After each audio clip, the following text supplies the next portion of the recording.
ஆண்டவராகிய இயேசு கிறிஸ்துவின் நாமத்தில் காலை வாழ்த்துக்கள். இன்றைய மன்னா, என் மாம்சத்தை புசித்து என் இரத்தத்தை பானம் பண்ணுகிறவன் என்னிலே நிலைத்திருக்கிறான், நானும் அவனில் நிலைத்திருக்கிறேன். யோவான் 6:56. எல்லார்ட்டையும் சொல்கிறார் ஆண்டவர். எல்லாரையும் நோக்கி, யூதர்கள் இவன் தன்னுடைய மாம்சத்தை எப்படி நமக்கு புசிக்க கொடுப்பான் அப்படி சொல்லிட்டு அந்த இதை பற்றி, ஜீவ அப்பம் நானே, என்னை புசிக்கிறவன் மறியாமலும் இருப்பான், ஜீவ வானத்திலிருந்து அப்பம் நானேலாம் சொல்லிட்டு அப்படியே சொல்லிட்டு வரும்போது, யூதர்கள் இவன் தன்னுடைய மாம்சத்தை எப்படி நமக்கு புசிக்க கொடுப்பான் அப்படின்னு தங்களுக்குள்ளே ஒரு வாக்குவாதம் பண்ணுறாங்க. 52ஆம் வசனத்தெல்லாம் பார்த்தீங்கன்னா, அப்போ இயேசு அவர்களை நோக்கி, நீங்கள் மனுஷகுமாருடைய மாம்சத்தை புசியாமலும் அவருடைய இரத்தத்தை பானம் பண்ணாமலும் இருந்தால் உங்களுக்குள்ளே ஜீவன் இல்லை என்று மெய்யாகவே உங்களுக்கு சொல்லுகிறேன். என் மாம்சத்தை புசித்து என் இரத்தத்தை பானம் பண்ணுகிறவனுக்கு நித்திய ஜீவன் உண்டு, நான் அவனை கடைசி நாளில் எழுப்புவேன். என் மாம்சம் மெய்யான போஜனமாக இருக்கிறது, என் இரத்தம் மெய்யான பானமாக இருக்கிறது அப்படின்னு சொல்லிட்டு தான் இந்த தியான வசனத்தில், என் மாம்சத்தை புசித்து என் இரத்தத்தை பானம் பண்ணுகிறவன் என்னிலே நிலைத்திருக்கிறான், நானும் அவனில் நிலைத்திருக்கிறேன். எந்த ஒரு மனிதன் கர்த்தருடைய பந்தியை அலட்சியப்படுத்தாதபடி கர்த்தருடைய ராப்போஜனத்திலே நாம் பங்கு கொள்ளும்போது, அனுதினம் சில பேர் பங்கு கொள்கிறாங்க. சில இடத்துல ஆலயத்தில் டெய்லி ராப்போஜனம் கொடுக்குறாங்க. ஆனால் சில இடத்துல ஞாயிற்றுக்கிழமை தோறும் கொடுக்குறாங்க, சில இடத்துல முதல் வாரமும் 3ஆவது வாரமும் கொடுக்குறாங்க. ஆனால் எப்போ அவங்கவுங்களுடைய ஆலயத்தில் முதல் வாரத்தின் முதல் நாள் கொடுக்குறாங்க ராப்போஜனம். அப்போ எந்தெந்த ஆலயத்தில் எப்படி கொடுக்குறாங்களோ அதில் கட்டாயம் என்ன செய்யணும், நம்ம பங்கு பெறணும். அதை அலட்சியமாக நம்ம நினைக்கவே கூடாது. ஏன்னா இது கர்த்தருடைய மாம்சம் என்று சொல்லி அவர் தன் சரீரத்தை நமக்காக பிற்க ஒப்பு கொடுத்தார். அவர் இரத்தம் நமக்காய் சிந்தினார். இது பாவ மன்னிப்புக்காக உண்டானது என்று சொல்கிறத நம்ம பார்க்குறோம். எனவே நாம் அவரோடு நிலைத்திருக்கணும், அவர் நம்மோடு நிலைத்திருக்கணும்னு சொன்னால் கண்டிப்பாக இந்த பரிசுத்த பந்தியில் நாம் பங்கெடுக்கணும்.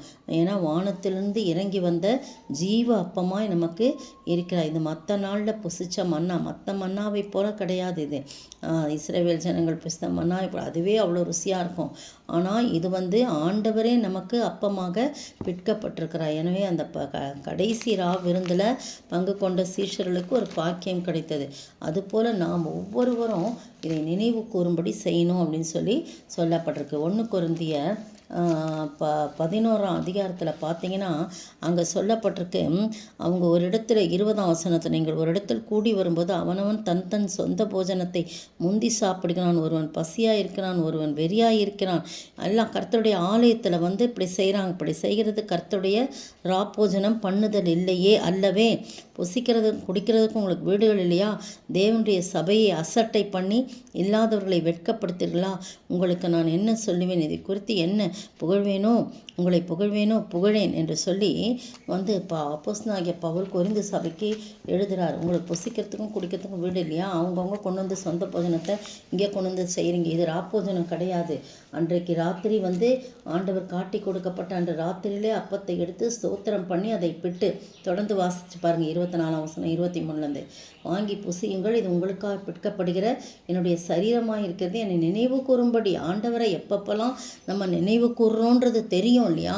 அப்போ அவரை நம்ம இதில் பங்கு பெறுறதுனால அவரை நினைவு கூர்ந்துக்கிட்டே இருக்கணும். அவர் நம்மளை மறக்க மாட்டா, நம்மளும் அவரை மறக்காமல் இருக்கணும். நீங்கள் இதை சாப்பிட்றது மூலம், இதை புசிக்கிறது மூலம், குடிக்கிறது மூலம் என்னிலே நிலைத்திருப்பீங்க, நானும் உங்களில் நிலைத்திருப்பேன். இந்த ஸ்லாக்கியத்தை நம்ம என்ன பண்ணக்கூடாது, விட்டுறக்கூடாது. ஏனோ தானோன்னு வரக்கூடாது. நாளைக்கு ராப்போஜனம் எடுக்கிறோம், அந்த கர்த்தருடைய பந்தியில் பங்கு பெறணும்னா இன்றைக்கி நம்மளை ஒப்பு கொடுக்கணும். ஆண்டவரே, இந்த பரிசுத்த பந்தியிலே நான் பங்கெடுப்பதற்கு என்னை பாத்திரமானாக்க, என்னை தகுதிப்படுத்துங்க. உமக்கு பிடித்தமில்லாத காரியம் எதுவுமே நான் செஞ்சிடக்கூடாது, எல்லாவற்றையும் மன்னிங்கன்னு பாவம் மன்னிப்பின் நிச்சயத்தை பெற்றுக்கொண்ட பிறகு தான் நம்ம என்ன செய்யணும், அந்த கம்யூனியனில் கலந்துக்கணும். இன்றைக்கி திடீர்னு டக்குன்னு எடுத்துகிட்டு வராங்க. அதெல்லாம் கிடையவே கிடையாது. பாருங்கள், அதில் சொல்லப்பட்டிருக்கு. ஆகையால் நீங்கள் இந்த பாருங்கள், போஜனம் பண்ணின பின்பு அவர் அந்தபடியே பாத்திரத்தை எடுத்து, இந்த பாத்திரம் என் இரத்தத்தினாலாகிய புதிய உடன்படிக்கையாக இருக்குது, நீங்கள் இதை பானம் பண்ணும்போதெல்லாம் என்னை நினைவு கூறும்படி இதை செய்யுங்கள். அப்போ அப்பம் புசிக்கும் போதும் சொல்கிறாரு நினைவு கூறும்படி, பானம் பண்ணும்போதும் நினைவு கூறணும். அப்போ நீங்கள் இந்த அப்பத்தை புசித்து இந்த பாத்திரத்தில் பானம் பண்ணும்போதெல்லாம் கர்த்தர் வருமானமும் அவருடைய மரணத்தை நம்ம தெரிவிக்கிறவர்களாக இருக்கணும். இப்படி இருக்க, எவன் அபாத்திரமாய் கர்த்தருடைய அப்பத்தை புசித்து அவருடைய பாத்திரத்தில் பானம் பண்ணுகிறானோ அவன் கர்த்தருடைய சரீரத்தையும் இரத்தத்தையும் குறித்து குற்றமுள்ளவனாய் இருப்பான். அப்படின்னு சொல்லிட்டு நல்லா நிறையா சொல்கிறாங்க. அபாத்திரமாய் போஜனம் பண்ணுகிறவன் கர்த்தருடைய சரீரம் இன்னதென்று நிதானித்து அறியாதனால் தனக்கு ஆக்கினை தீர்ப்பு வரும்படி போஜனம் பண்ணுகிறான். அதனால் ரொம்ப ஜாக்கிரதையோடு ஆக்கினை தீர்ப்பு வராதபடி நாம் என்ன செய்யணும், ரொம்ப கவனத்தோடு பயபக்தியோடு முன்னாலேயே நல்ல ப்ரிப்ரேஷனோடு நம்ம திடீர்னு போய் எடுக்கலாம் நீங்கள் எடு நானே எடு, அப்படி கிடையாது. அப்படி தான் இன்றைய நாட்களில் இருந்து வருது. அப்படி கிடையாது. ஆயத்தத்தோட, தகுந்த ஆயத்தத்தோட, முன்னாடியே ப்ரிப்ரேஷனோட நம்மளோட மைண்டை ஆயத்தப்படுத்தி நம்ம சரீரத்தை ஒப்பு கொடுத்து பாவ மன்னிப்பு நிச்சயத்தை அங்கே ஆலயத்தில் கொடுக்கறதுக்குனால நம்மளை நாமே ஆராய்ந்து பார்த்து அப்புறம் தான் அந்த பரிசுத்த பந்தியில் பங்கெடுக்கும் போது தான் நாம் பாத்திரவான்களாக இருக்க முடியும். அதனால் நம்ம அந்த நேரத்தில் திடீரென்று போய் எடுக்கிற காரியம் இல்லை. எனவே அப்படி எடுக்கும்போது நாம் அவரில் நிலைத்திருப்போம், அவர் நம்மில் நிலைத்திருப்பார். அப்படிப்பட்ட கிருபைகளை நாம் பெற்றுக்கொள்ள ஆண்டவர் தாமே கிருபை செய்வாராக. ஆமீன். மகனாரு வந்தளித்த திருவிருந்தை அருந்திடுவோம். மரிப்புதல்வன் சடலமிது மானிடரே மனதில் என்னும் அன்புடனே புது பஸ்காவை ஆசரிக்க வாருமையா. இன்றே பாவனித்திரையை விட்டெழுந்தே சேருமையா. அன்றொரு நாள் சீடருடன் ஆண்டவரும் வீற்றிருந்து பண்டிகை போல் நள்ளிரவில் பாகம் செய்த திருவிருந்து ஜென்ம கர்ம பாவப்பிணியை தீர்த்து வைக்கும் குரு மருந்து நன்மை தரும் ஜீவநதி நாடி செல்வோம் இதிலிருந்து.